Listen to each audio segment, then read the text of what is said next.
I'm Sarah Armstrong. I'm a pediatric physician here at Duke, and I direct the Duke Children's Healthy Lifestyles program, which is our childhood obesity treatment program.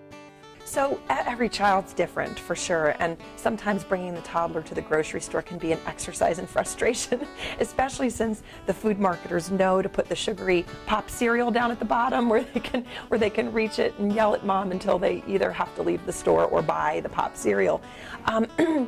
But for children who can engage a little bit more, especially the produce section is a lot of fun to take kids to, because nowadays it's so expanded in terms of the number of fruits and vegetables that are on display, and stores and farmers markets generally do a very good job in displaying them so you can really see what you're looking at and allowing children to touch them, smell them. If you go to a farmer's market, that's even better. You can meet the farmer that grew it, which is really fun for kids, and get them involved in the process.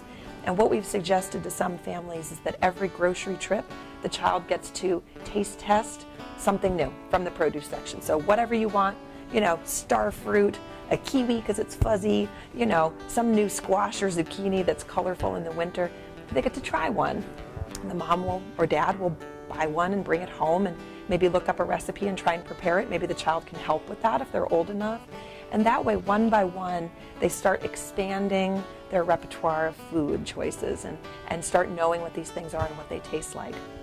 One thing I'll just add to that is that good science has shown that people, when they're tasting new foods, they need sometimes up to 30 exposures to that food to know whether they'll like it or not. So what I see in clinic is parents say, well, I tried to give him broccoli, but he didn't like it, so we don't serve it anymore, which makes sense. You don't want to waste your money.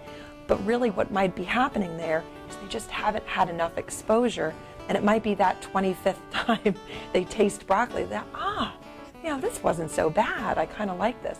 So try again. Just keep putting it on the plate. And I think grown-ups, you can probably think of a food as a child that you wouldn't touch, and now you love it. So I think everybody can kind of relate to that.